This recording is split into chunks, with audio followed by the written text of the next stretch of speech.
Enemy of the state. An enemy of the state. Enemy of the state. Dank Pod-Stash. You're listening to Enemy of the State's Dank Pod-Stash. Visit thedankpodstash.com where you'll find our shop, calendar of events, and more.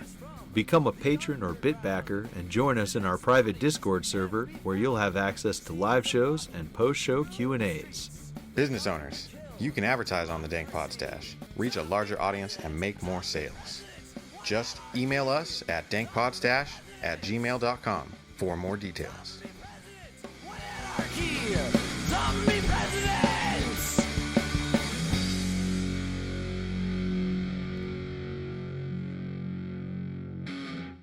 Fellow enemies of the state, let me take a quick minute before the start of the show here and tell you about a special offer for our listeners from friend of the show, author and content creator Shane Radliff of Liberty Under Attack Publications. You can take 10% off your order by using code DANK10 at libertyunderattack.com. libertyunderattack.com has books focusing on self-liberation, freedom strategies, solutions, and more. The current books listed are #Agora, Second Realm book on strategy, Ben Stone's Sedition, Subversion, and Sabotage, and Shane Radliff's Vonu, a strategy for self-liberation. Shane also offers assistance to new authors throughout the publishing process, editing, proofreading, formatting for Kindle and paperback, and full-service audiobook productions. That's Liberty Under Attack Publications. Share your story, find your freedom. Go to libertyunderattack.com. Welcome to episode 40 of Enemy of the State's Dank Pod-Stash.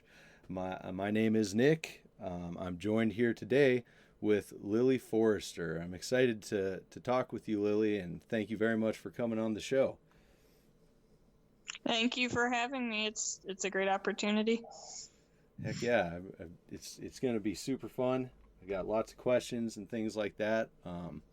And I had mentioned before we started recording right now that didn't want to go over your whole life story as it had been covered on Thaddeus Russell's podcast, Unregistered. That's a great episode, and I'll link that in the show notes if anyone wants to check that out and kind of get the rundown. But you had mentioned that you wanted to talk about some things having to do with Thaddeus Russell. What did you want to talk about with that? Well, we talked about it a little bit on the Free Man Beyond the Wall podcast together, but basically Thaddeus, he was an instrumental part in raising money for me and getting my story out there in the beginning when the murder first happened, but our friendship has essentially evolved into like a co-mentorship, but we work together for Renegade University, which is probably the thing I'm most excited about right now, because it's essentially, you know, an agorist solution to college. Nice. Very cool.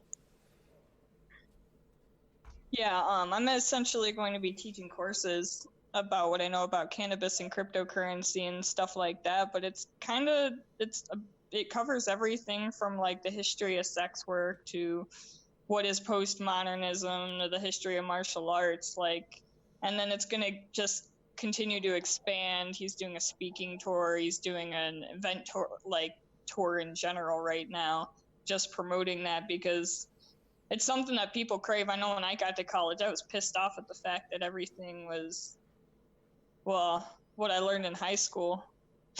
Yeah. Yeah, I was not a fan of college.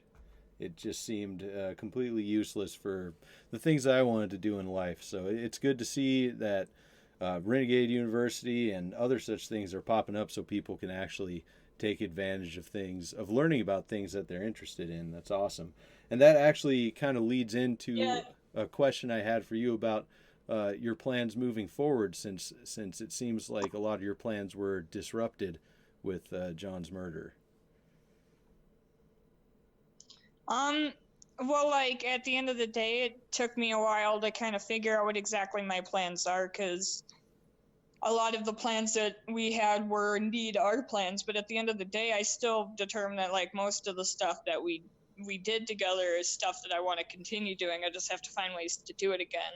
I'm almost glass blowing again, but I'm still raising money / I'm trying to get jobs, essentially, like freelance jobs for crypto, so I can raise money to buy glass and get back on the torch. And it's one of those things where it's just kind of like a one step at a time process of rebuilding what I had before and trying to do it in a smarter way. And I'm also trying to like prioritize things like getting my legal situation handled sooner rather than later, so I am not in such a legal pickle. Yeah. Part of why I lost so much is the fact that, it's part of why I lost so much is the fact that I'm an illegal, and the cops knew it, and they knew that I had no recourse against them to go after my stuff, so they just took everything. Yeah. So there's no instant deportation if you're illegally in Mexico then, because they had you there, right? They could have done that if they wanted to. So what was stopping them from doing that? There was literally a point. Yeah, there was a point where I was literally surrounded by maybe like, I don't know, 30 federal police, and I was on foot and I was alone, and they were questioning me. But it was one of those things that, like, I had a lawyer before then, and he had gotten me Amparo status, which basically meant I was legally immune, which meant they couldn't arrest me or take me in for any reason.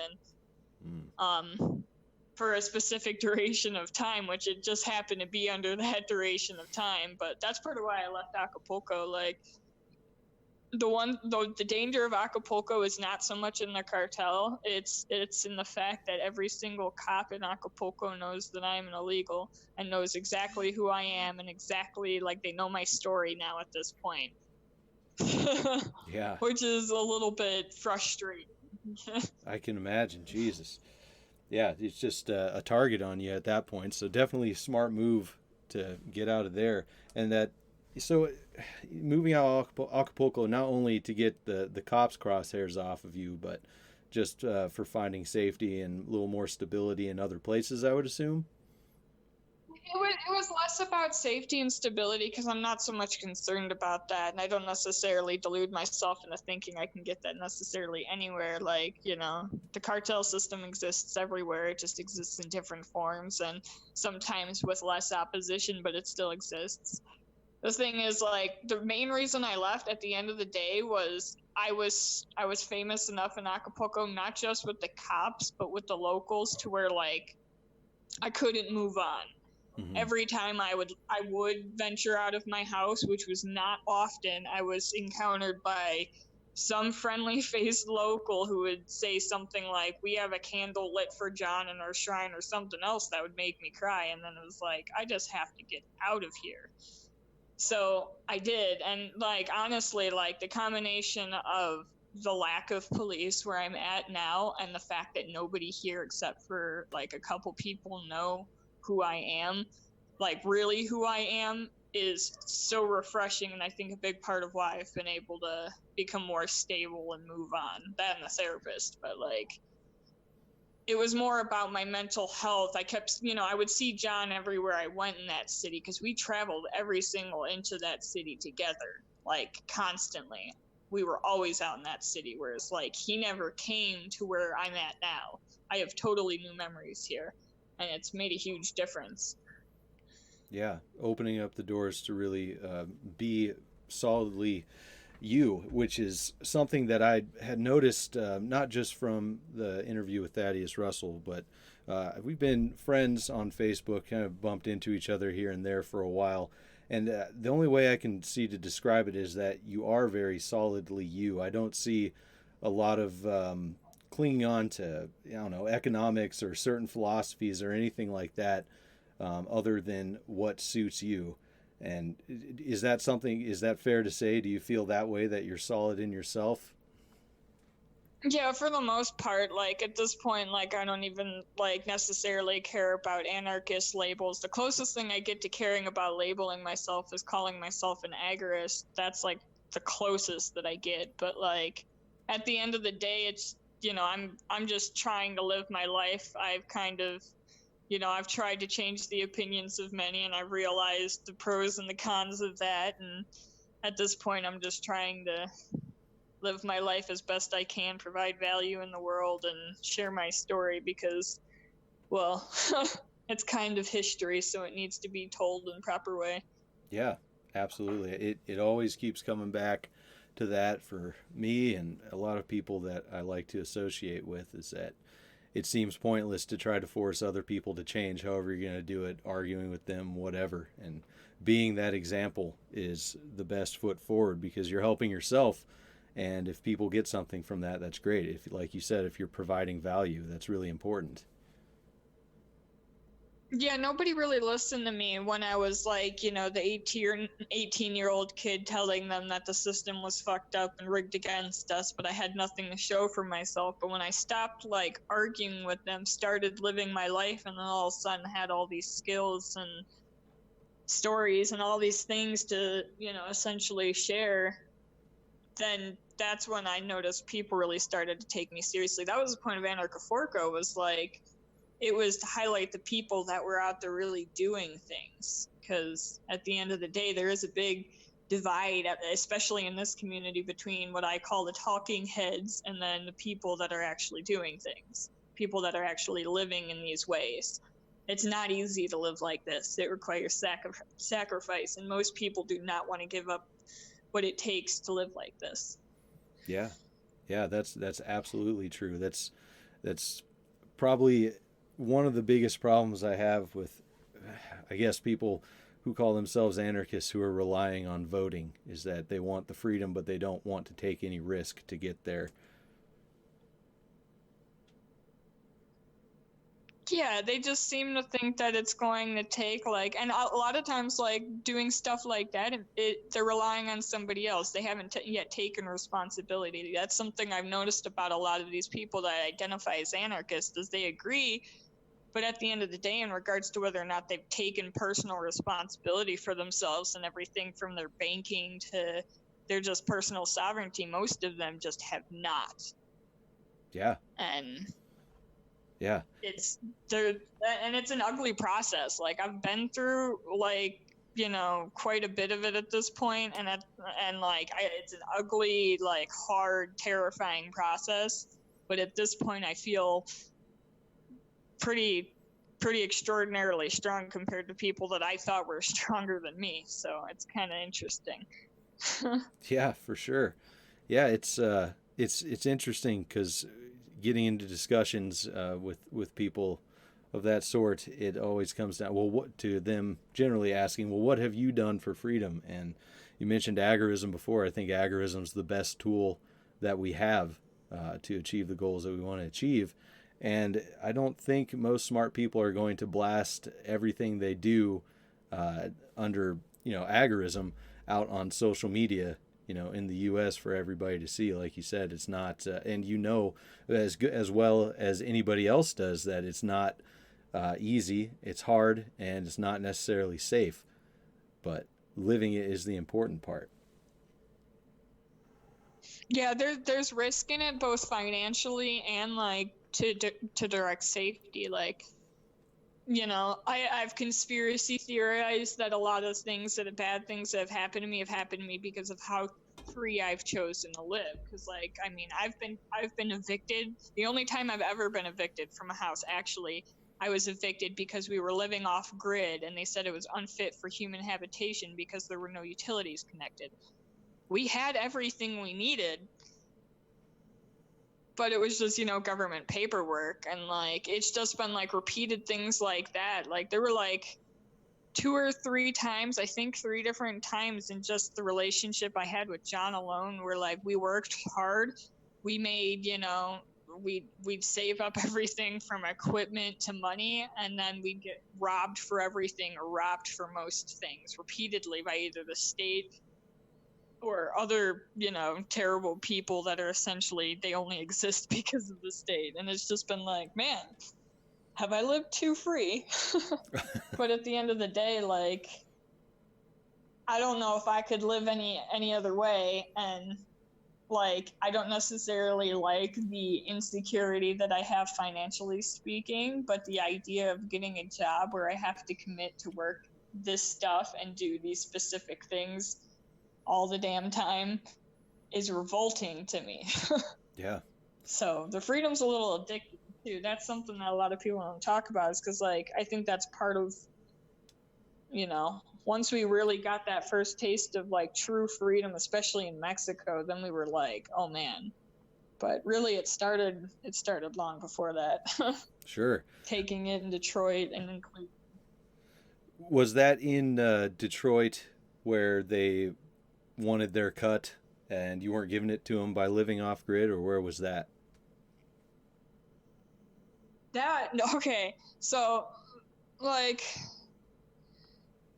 we've lived off grid and like in all sorts of situations. So like it started like our first like off grid living situation was back in Cleveland back in like 2013 or something like that. And we lived off of Bitcoin, starting a farm on stolen government land that we stole back to farm because they hadn't done anything with it.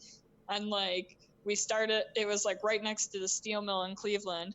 And then that was the house that we were evicted from for being off grid. And then we went to Detroit because we had heard about Fireweed University. They were doing literally the same thing that we were doing in Cleveland, but there was a community of people, so we'd have support. So we tried to get there, and in the process, we got robbed of everything in Cleveland and then got stuck at family's house until the summer, which is when we moved to Detroit. And then like that summer, like the end of that summer is when we got arrested. That's when we headed back to Detroit because we were like, we're going to Mexico. Fuck this. It's not going to work. Going to Detroit again was just to make money because we could make, $20 an hour trimming easily, like trimming weed there in Detroit. So that's what we did. And we saved up what we thought was just enough, and we wanted to get essentially as far away as we could from Ohio. So we went to Oregon. That's where we basically got stuck on a fucking commune. And that's where I really, really determined that communism is just not fucking for me. I can't do it. Because, like, we were working, like, both of us separately for these people, like 10 hours a day. I was working in the kitchen and in the house cleaning and cooking. And he was working doing, like, hard manual labor of cutting down trees with his chainsaw. He actually broke his chainsaw on the way to Mexico, doing that for these people, and we got no pay out of it. And then they tried to kick us out because at one point they wanted us to get on food stamps, ignoring the fact that we were on the run, which they knew. And we're like, no, we're not going to, like, what the fuck is wrong with you? I hadn't that's I hadn't heard the details about this. That's crazy. Yeah, it's all like it is all a crazy story. And then like we decided at a certain point living that house that we would rather be homeless in Mexico than at that property or in jail. And like it seemed like the longer we stayed at that property, we were gonna end up in jail. So we just went south. And I literally like we begged for money on the way south because we had nothing. We were stranded. And yeah, it was just like essentially dumb luck and the help of friends and strangers that got us to Acapulco. Oh, faith in humanity And, restored a little bit, huh? And it was like a 4-month journey. Yeah, it was like a 4-month journey at the end of the day. Like, because we got stuck in Oregon for like 3 months, and then there was like a little bit of travel before and a little time in Detroit, and then there was like a little bit of travel. There was like 2 weeks of travel from like Oregon all the way to Mexico because of the way we timed things. Yeah, it's crazy to think about. Yeah. I think I had heard you mention in your interview with Thaddeus Russell about an encounter with the Detroit police where they kind of asked what you and John were doing, something to that effect, and determined you weren't hurting anything, if anything, improving the community, and said, all right, well, carry on then. I had a question. Yeah, that was interesting. Yeah, what was your question? Well, I had a question from Jason Booth of Anarchy Among Friends Roundtable discussion and other awesome projects. He wanted to hear more about the community building and whatnot that you did in Detroit and how you went about it, how you approach people, any community gardening, anything like that. And yeah, that's some really interesting stuff, some good stuff. The interesting thing about the community in Detroit when we were there, at least, was like it seemed to be like split, but not like split like negatively. It was just kind of split by philosophy.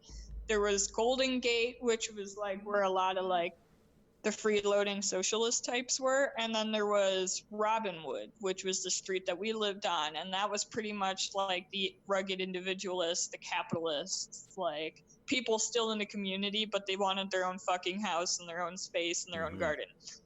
And like, it was interesting to see like how they would interact, like how they would, you know, function separately from each other. Because people on Golden Gate, they essentially wouldn't just make the rounds to the food, like the free food drives, and they would get free food and they would live off of that. And then they would essentially, you know, just wait for people to smoke weed and smoke with them. And like, there's always weed around. It was always cheap. And it was one of those things where, like, if you just kind of bummed around on Golden Gate, things did come to you, but you really didn't have choice in what you had. Like, you just kind of took what came. But, like, if you, you know, hung with the people on Robinwood, you were essentially hustling, you know, like, in my time there as a female, I worked a roofing job, a deck job, and a whole bunch of other, like, jobs that you wouldn't have necessarily expect me to work, but at, like, I was useful on it, and it was essentially totally agorist business, like word of mouth handyman business type of thing that we were working for. And then beyond that, it was like weed trimming. Like if you could prove that you were good, you had work no matter what in Detroit. Like it was one of those things where like we had a saying for Detroit, and it was kind of a hippie saying, but it went both ways, because like Detroit, the saying was Detroit provides. And it was basically like anything we thought we needed when we were living in Detroit, literally like anything that we would think of down to items that we needed, we would either find it on the street or somebody would give us a connection to get it easily and cheaply, or it would be work or whatever. Like we never were in want for weed, for food, anything in Detroit. And it was all just because of the nature of like the city and the people that were essentially cohabiting it. Because like you could tell that there was still definitely some issues. It was still the hood. Like we still had to chase prostitutes off our street, but like we were unified in the fact that it was a bunch of fucking white kids chasing the prostitutes off the street. Like, hey, we don't want you here. Sure. People live here now, go away. It's not just an abandoned neighborhood. It was honestly, like, having lived in the Achapulco community and everything, Achapulco community has brought some pretty amazing things to my life, but in terms of the actual, like, function of the community, how the people interacted, like, how many people there were and how involved they were, like, they had a park they built together and all sorts of other shit, like, the Detroit community had the Achapulco community beat hands down any day of the week. Like wow. And they said they were in a broken state. When I moved there, they said they were in a broken state. And I was like, it was like exactly what we were looking for. People were still helping on the gardens. It was, you know, for the most part, one person, but he had a lot of love for it. That was the public garden.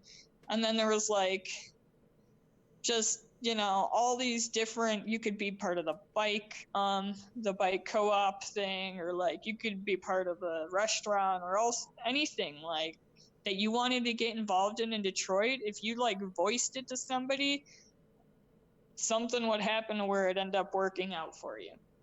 It sounds like with the lack of government, the community was flourishing. It's you know, very interesting when you hear the arguments coming from pro-government people. So I'm curious, were the people around you in that part of Detroit, were they open to the idea of anarchy? Were they aware of it beforehand? Did you talk to them about it? Anything having to do with statelessness? Well, like, we would talk to them about it, and most of them were on board with it. Like, they weren't necessarily, like, intelligent about it or read about it, and some of them were just straight anarcho-communists, but, like, nobody there believed in the government. Nobody trusted the government. Nobody liked the police. Like, there was, you know, like, it was just one of those things where, like, the thing about Mexico is, like, if you talk to the average Mexican and you ask them, like, hey, are you an anarchist? They're going to be like, fuck no. But if you, like, ask them, like, certain questions, like, they're still going to line up as essentially being in line with what we believe. And the same is true of the people in Detroit, you know, like a lot of them don't necessarily like make the legal connection, or not the legal, but like the language connection to the word, but like they just kind of live it. And that was the thing that we always appreciated, because like we would talk to them about agorism and stuff, but they weren't sitting there like, oh yeah, we're living in agorism. Like, no, they were doing their businesses and stuff like that. They kept calling themselves entrepreneurs, but they wouldn't call themselves agorists and stuff. Sure. It was, you know. Yeah, that makes sense. It was less intelligent in some regards, but it was more real. It was more authentic. Well, that's the whole idea, isn't it? Is just to live. It's that's the point of finding freedom from government, is just to live. What else would you want? Yeah, at the end of the day, most people just want to live without people looking over their shoulder. The thing that I love about living here, like, is that, like, especially now where I'm at, like, I don't look over my shoulder at all. But even in Acapulco, like, before the murder and everything, like, we had an immense amount of freedom. We could do whatever we want.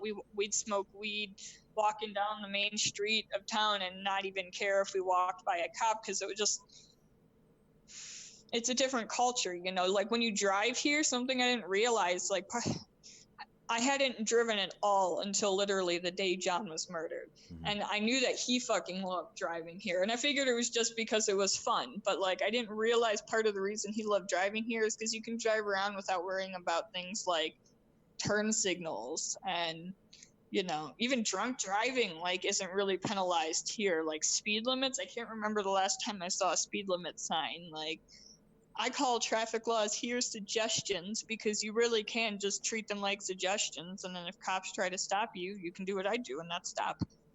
Yeah. You can't do that anywhere else. No, they'll straight up murder you in the States if you don't stop. Absolutely. Would you say that freedom in driving and in other things, is that just from a lack of government presence, from a more robust cartel presence, or coming from the people in the area? I think it's a combination of all of them, because it's one of those things where, like, the people essentially, you know, in a lot of ways form the cartels, which are essentially competing governments. In a lot of areas, like where I'm at, they essentially, like, the cartel pays the government to be less active, because, you know, you only create problems. We have this, and there's not really problems in this area from my understanding. But, like, it's one of those things where, like, it comes from the fact, like, in the United States, there's no competing government. Here, there's a competing government. And a lot of the time, partially because they provide a lot more, people choose the cartels. And it's one of those things where, like, or they at least choose to ignore the government. And then the way, like, the government here is set up, it's set up so it's so, like, nobody takes it seriously. Like, there's probably just as many laws, like, things illegal in Mexico, if not more, in some regards, as there is in the United States. But, like, the people would just start to revolt if they started to enforce any of it. Sure. And they do. It's still a country, like, you know, they stop the highways and, you know, essentially tell them no. Like, the most expensive thing in Mexico is driving, both with toll roads and with gas. Sometimes students or just protesters in general, like the locals, will take over the toll roads and get rid of the fees, which sometimes can be up to $10, $15 for just, like, one toll. And they'll just get rid of it and ask for whatever you can, and you just give them your pocket change. That's interesting. So would you say that the fear of the cartel violence that a lot of people in the U.S. have, is that more trumped up? Is the cartel, the competition between opposing governments, as you put it, that opens the door for more freedom? The fear that people face, like, when it comes to cartels, is when it comes to, like, areas like Acapulco. The issue with Acapulco is that there's, like, maybe a dozen or more warring cartels that are all trying to fight for control of Acapulco. Mm. Like, it's one of those things where, like, could you imagine, like, 12 different governments all with a bunch of firepower fighting for control of the same city? Mm-hmm. Yeah. That's kind of like the metaphor that you have to deal with there. Whereas, like, in other parts of Mexico, like where I'm at, I consider where I'm at to be, like, a quote unquote working cartel system, because there's no real violence. it's pretty safe. And there's no cops. And the cops you do see, like, this is the first place I've been in Mexico where I see cops primarily helping people. So they're directing traffic. I've seen a cop on the side of the road changing some lady's tire before. Like, they just aren't harassing people the same way, you know, like, or at all. Like, I don't know if I think I've seen like some people pulled over, but it's never like the same way it was in Acapulco where it was essentially a shakedown for money. But in Acapulco, like, you not only have all the cartels warring, but you have like all of the different government agencies there that are also at war with each other. So like, from my understanding, the military is kept in such great presence in Acapulco to keep the state and municipal police in line, and to keep them from essentially getting bribes from people, extorting people, getting involved with cartel, being corrupt. So like, it's it varies around the country, and it's interesting to see, like, you know, the more dangerous places you generally see a lot more cops and stuff, but it's almost always there's more than one warring cartel, and then there's the cops who are also at war. Yeah. Whereas like, I haven't seen any military. Yeah, it sounds almost like in the area that you were describing where you are, where it's a kind of a functioning cartel rule or law or whatever it is. They're not as concerned with a rule of law as, you know, accomplishing their goals as far as whatever they want to do. They're not interested in sticking their nose into other people's businesses. Yeah, in fact, they're like quite the opposite. They're trying to essentially incentivize the government to play more of the role of like what people ideally would want a government to play. You know, like, most of the cops I see here are on bicycles, and they're here to assist people, and like, they don't bother you unless you bother them. Like, it's just, you know, like, if I'm gonna have cops around me at all, I'd rather them doing things like clearing the traffic for ambulances and stuff. Like, I wouldn't, you know, that's literally when I see cops zooming around with their lights on here, that's what they're doing almost 9 times out of 10. Whereas like, in Acapulco, they just drive around like that. They chase you around like that. Like, Yeah. You never fucking knew what was going on. It was awesome, but like, it was a little bit hard to predict at times. Yeah, and I don't want to minimize any of the atrocities that any cartels have committed in any way either by talking about the positives from them being in certain areas. I'm sure people are aware, and I'm sure you're aware that they do commit some terrible acts. So we don't want to minimize that. It's interesting. It's interesting to see the dual nature of the cartels, because like, on one hand, a lot of the time you have essentially these people that are kind of helpful, and a lot of people prefer them, and then in some other areas, like, you know, like Charan, they kick the cartels out for a reason. Like, and in Acapulco, they wish they could kick the cartels out, because that's literally the only problem that city has. Yeah.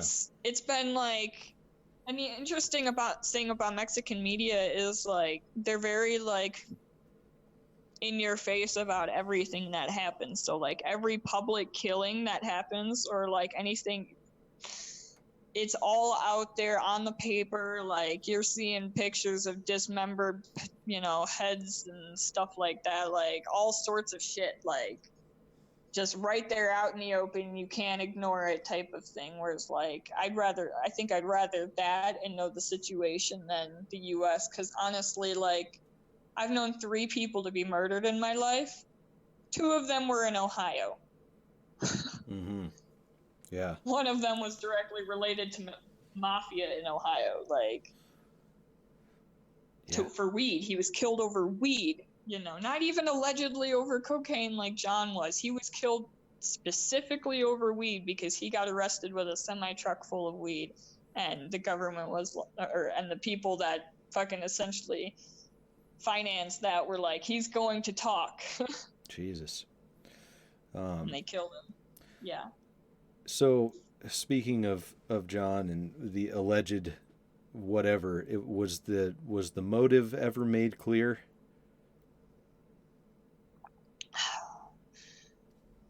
See, it's one of those things where, like, I had one source who claimed that they were, quote, friends with the people that essentially ordered the hit, that said that, you know, they ordered the hit because we were selling cocaine. But I'm also receiving kind of more recent word that, like, it might not have actually been that. It might have actually been, like, a directly ordered hit from what people are describing as a crazy man for, you know, about 10,000 pesos. So it's one of those things where, like, I don't, regardless, like, they only wanted John, is what I keep getting told, which is why they didn't shoot at me even though they had the chance to, because, like, he was the one that was alleged. It's one of those things where, like, I have a hard time, because I know for a fact that, like, I believe that Paul did talk to the cartel, but I don't know if they necessarily believed him on it. I've been told by other people that the way they put it is the cartel knows better because you guys are famous and everything to do something like that, like, you know, handle it a different way type of thing. That's, I don't know necessarily, because I don't consider those people to think very rationally, all considered, because whether or not, like, the cartel thought it was a good idea to kill him, he's still dead. Yeah. And with Paul... And it's like... With Paul Propert's recent death, that hasn't brought anything to light in that area either, has it? I mean, it's brought a lot of, like, the only thing that it's brought to light, to be perfectly honest, has been people, like, that still believe his narrative. Like, there's still people out there that believe that I ordered the hit, because I don't understand why I would do this to myself, but it's one of those things where, like, I got news, oddly enough, after Paul died, but it was one of those things where it wasn't related to him, other than the fact that my friend, who's a pretty fucking connected person, is like, it wasn't the cartel, they knew better type of thing. It was a fucking crazy guy, is the way he said it. He didn't say specifically Paul, but I can't, like, we didn't know any other fucking crazy guys. Yeah. Literally, like, we knew people we didn't necessarily like or get along with in Acapulco, but, like, they weren't people that we considered fucking crazy like this guy was. Like, yeah. At the end of the day, he admitted to it, and the fact that, like, suicide happened, you know, exactly 5 months after the murder. I just kind of wonder if he woke up and was like, what the fuck did I just do? Yeah, you definitely connect that to a guilty conscience. Well, it's just crazy stuff, sad stuff. Yeah, it's tragedy all around. I hope the tragedy is done with Paul at this point, because, like,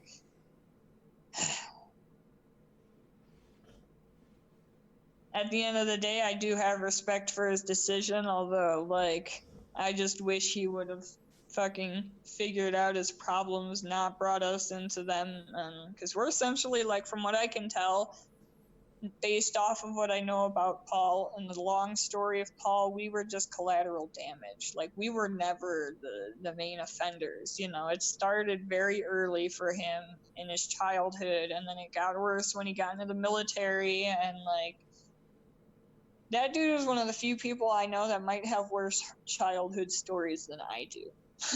Yeah, that's, you know, and that's interesting because coming from a troubled childhood, and you've turned out strong and capable, and it may have taken a while to get there, and then he had the exact opposite result. And I've seen that happen with different people I'm close to that have had traumatic, terrible childhoods and either come out very strong or very fucked up. It's crazy the way the coin flips on that one. I think it, like, I've thought a lot about it, and I think it really depends a lot on, like, how the people in your family see you, like, at the end of the day. Because, like, I have a little brother who, like,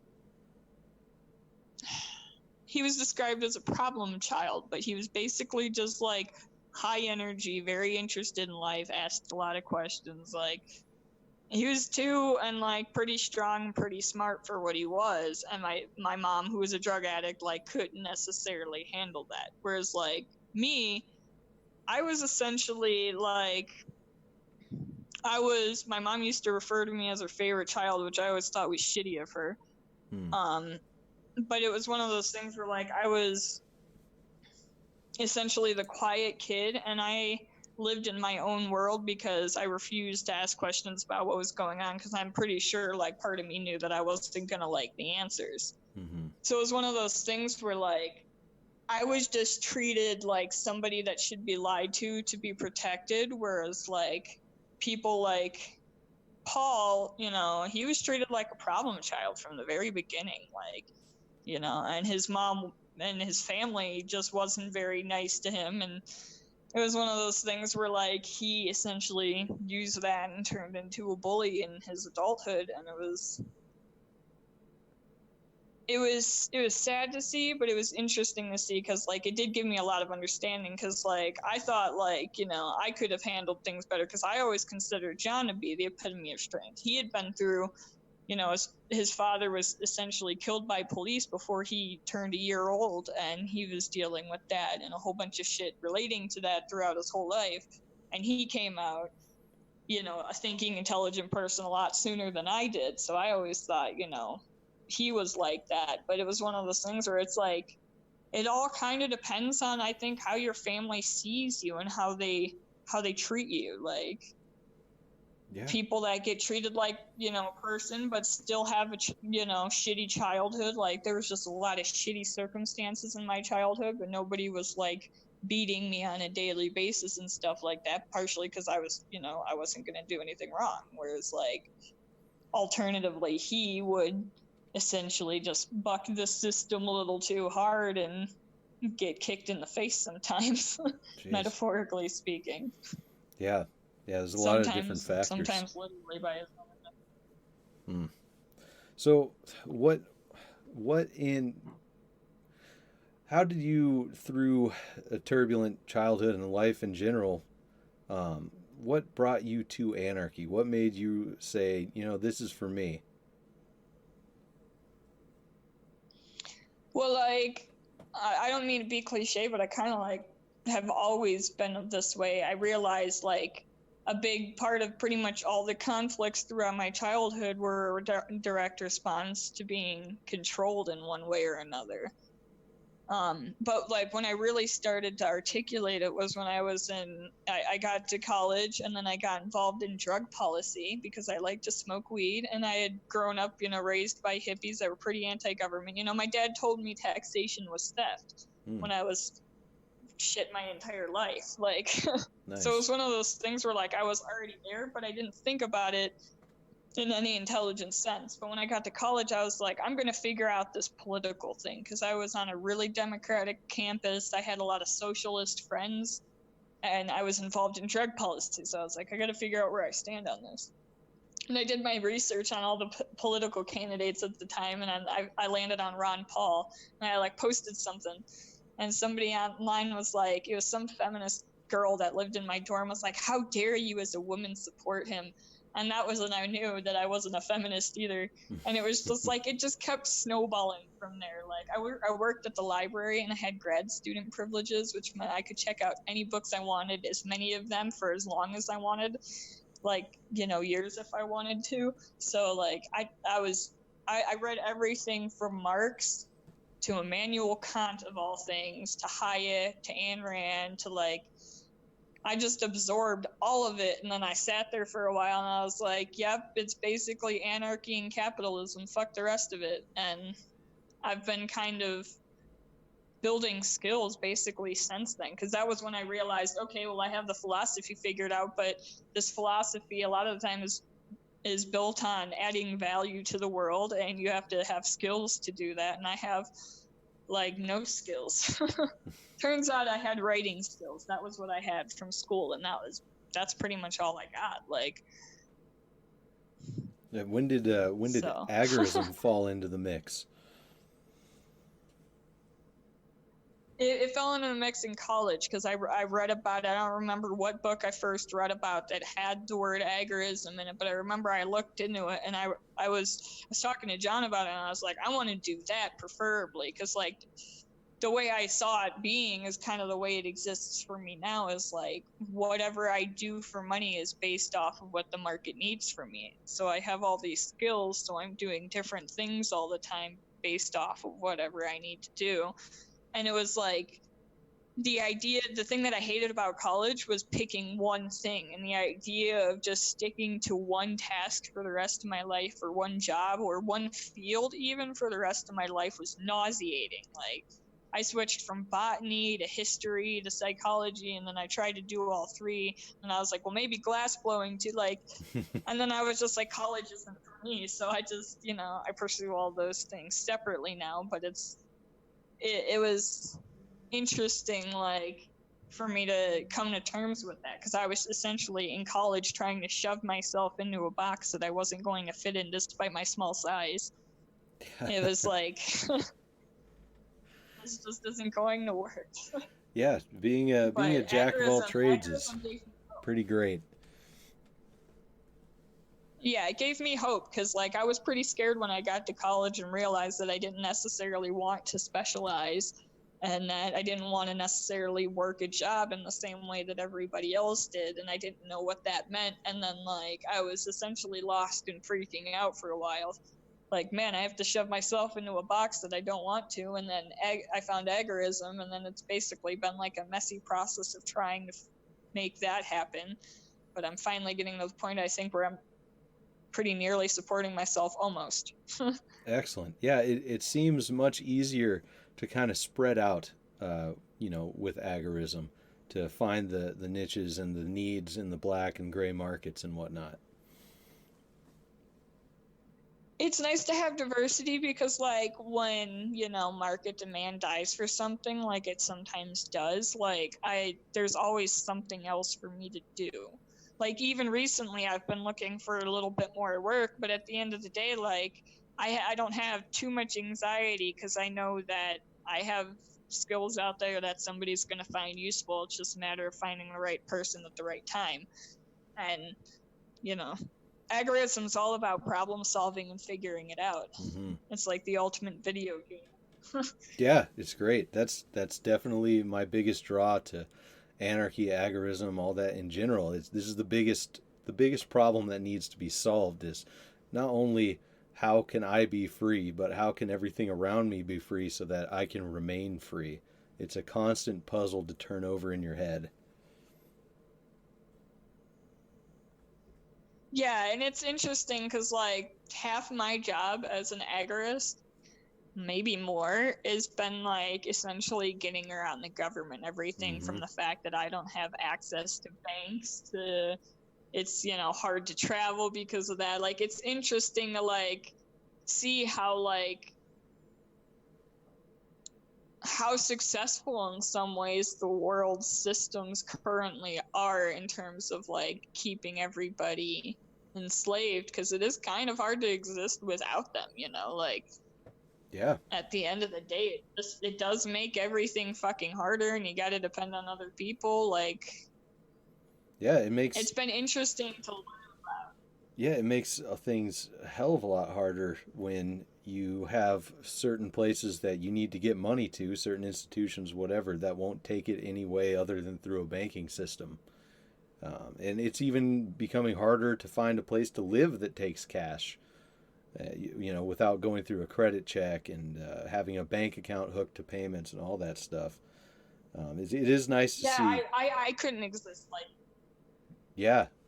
Other than Detroit, I could not exist like this. But like in Mexico, like the thing I love about Mexico is that it's a cash economy. Like, the cool thing about the OXXO stores, which are essentially like convenience stores that are on literally every corner, sometimes literally 2 on every corner.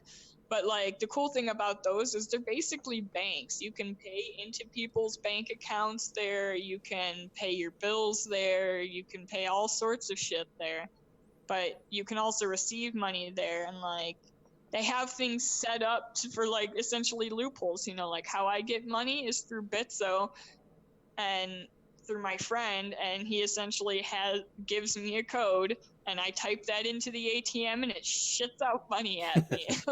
And it's like, okay, so that, I take it from smart cash to that, and it's just like, all right, well, that's not so easy to do in the United States anymore. Like, maybe a little bit in Detroit, it's still a cash economy, but like, that is literally the only place I've ever lived in the United States where I've ever felt any sort of freedom. Yeah, I've found it's more cash economy the further away from cities you get, big time, which is one reason I moved away from the city in Arizona to the woods in Washington is, financial freedom, food freedom, being able to garden and whatnot. It's a little harder in Arizona, although it's possible. Just anything like that.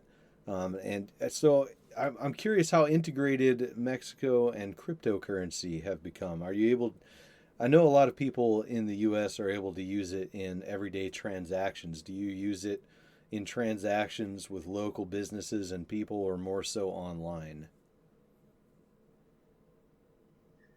It's more so online currently. The thing with Mexico is like, crypto is kind of big in Mexico, but it's mostly as a store of value. So like, the cartels are using this, that's how they're, they all know what Bitcoin is, which is funny. But it's one of those things where like, it's not as popular as like a medium of exchange. In Acapulco, there's been a lot of work done in terms of like signing merchants up and getting people to adopt it. But it's one of those things where like, most people don't quite get it. Like, I have one friend that's a Mexican that I know of that is as into Bitcoin as I am. And he's essentially, he was an economics major from my understanding in college here. So like, he was just fascinated by the money aspect of it initially. I think he's an anarchist too, but I think it was partially just the money aspect that got him excited.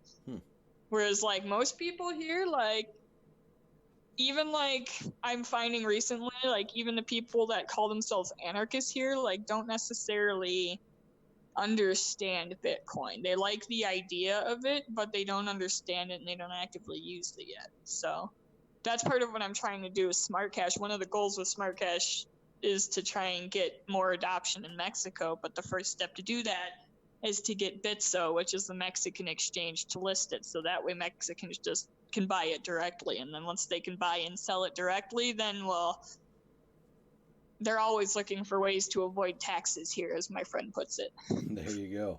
Yeah, unwitting anarchists and agorists. They don't acknowledge it necessarily, but they're on the right road, huh? They're definitely a lot farther, like most people like here you can say things like, in broken Spanish, the gobierno sucks or something like that, or is pendejo, which is asshole, and they understand. They're like, yeah, we agree. The government sucks. We don't like it. We don't like to deal with it. Like I lived up on that mountain for 3 years. There was one point where like when our gate got crashed down, that guy ended up in jail of all things. But the landlady, she asked us if we wanted to call the cops, and we were just like, no, they're just going to want money out of us. And her response was like, okay, we won't call the cops. It was like, yeah, that's just kind of what it is. Yeah, that part sounds great. That part sounds absolutely great.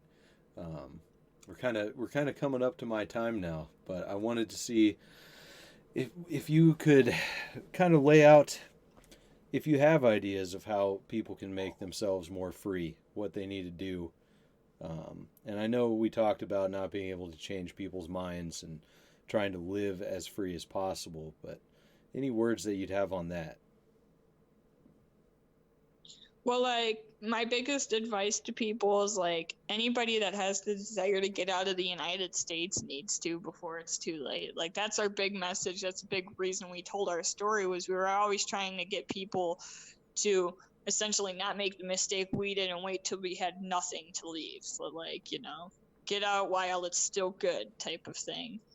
And then beyond getting out, and that could even be getting out to the middle of nowhere, because there are some like parts of the U.S. that are relatively free, but like it's one of those things where like Yeah, I wouldn't even go back to Detroit at this point if I could easily, because like it's just so much freer here, and there's so many other parts of the world that are much freer than the United States that aren't even Mexico, and people just are too afraid to give it a go.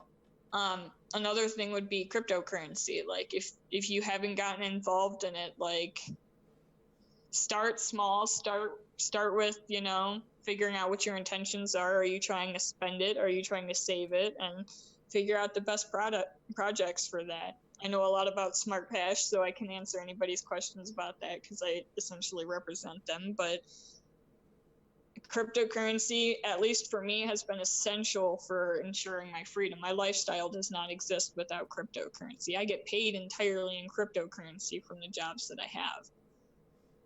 So that's a big tool. Like, people need to really be willing to take responsibility for themselves financially and otherwise, because most people just are not. They're too comfortable paying their taxes, having their bank account, working their job, and paying their bills and sharing memes on the internet. But there's more to life than that, and I think they all know that. So it's just kind of just do it, people. Yeah. Jump life on is in. too fucking short. If there's one thing I have learned in the past 5 months, is that life is too fucking short to not live it because of this and that. Like, take calculated risks. You don't have to take all the risks that we took, but you can take risks. Like, that's how life changes.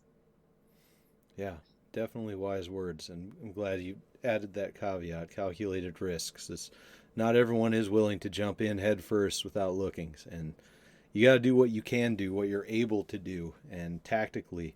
Yeah, I don't even advise people jump head first and without looking, because I did that, and damn, it was a crazy ride, and I didn't expect any of it. It's one of those things where, like, I'm still taking risks in my own, like, life now, but I sit there and I think about them for hours, and I enter into them with a lot less anxiety than I had before. So I think it's one of those things where, like, you know, and I'm able to say no, you know, like, saying no is important, and most people just don't.